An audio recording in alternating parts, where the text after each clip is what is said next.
දවසකට බිත්තර කීයක් ආහාරයට ගන්න ඕනද? වෛද්‍ය විද්‍යාත්මක පරීක්ෂණවල නම් තියෙන්නේ බිත්තර 30ක් ආහාරයට ගත්තත් කොලෙස්ටරෝල් වල වෙනසක් සිද්ධ වෙන්නේ නැහැ කියලා. ඇමරිකන් හાર્ට් ඇසෝසියේෂන් එකේ 2015 දී මේක පිළිගත්තා. බිත්තර කහ මදේ තියෙන කොලෙස්ටරෝල් ලේවල රුධිරයේ තියෙන කොලෙස්ටරෝල් වල අතර සම්බන්ධයක් නැහැ. අපේ රුධිරයේ තියෙන කොලෙස්ටරෝල් මට්ටම පාලනය වෙන්නේ අක්මාව මගින්. ඔබ කොළ විතරක්ම කෑවත් ඔබට අවශ්‍ය කරන කොලෙස්ටරෝල් අක්මාවෙන් නිෂ්පාදනය කරනවා. ඒ කියන්නේ අපි පිටින් ගන්න ආහාරවල කොලෙස්ටරෝල් අඩුයි නම් අක්මාවෙන් වැඩිපුර කොලෙස්ටරෝල් නිෂ්පාදනය කරනවා.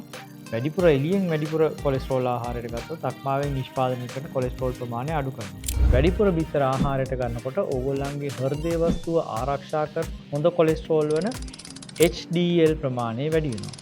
ඒ වගේම බිත්තර ආහාරයට ගන්නකොට ඕගොල්ලන්ගේ ශරීරයේ හෘද රෝග ඇති කරන්නට බලපාන ට්‍රයිග්ලිසරයිඩ් කියන නරක හෝමෝනය අඩු වෙනවා. එතකොට ඔබේ හෘදය ආරක්ෂා වෙනවා. සාමාන්‍යයෙන් මම නම් දවසකට අඩුම ගානේ බිත්තර 4ක්වත් කනවා.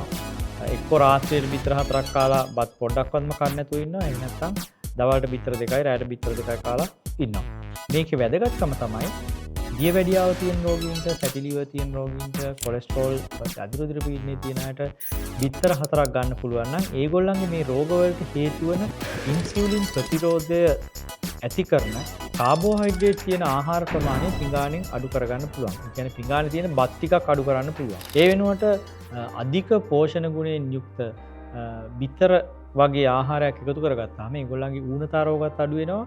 ඒ වගේම ලේවල සීනි මට්ටමත් පාලනය වෙනවා. කොලෙස්ටරෝල් මට්ටමත් හොඳ අතට හැරෙනවා. ඉතින් බය නැතුව දවසකට බිත්තර 4ක් ඕගොල්ලන්ට කන්න පුළුවන්. මේක දිහා බලාගෙන ඉඳලා ගෙදර ගිහිල්ලා ඒක තව වීඩියෝ එකක් කියලා හිතලා අමතක කරොතින් වැඩක් වෙන්නේ නැහැ. මේ වගේ වීඩියෝ 100ක් මේ 1000ක් බැලුවත් වැඩක් වෙන්නේ නැහැ. මේවායේ තියෙන එක කාරණාවක් හරි මේක ඕෆ් කරලා ගිහිල්ලා කරලා බලන්න. එහෙම නැත්නම් තේරුමක් නැහැ.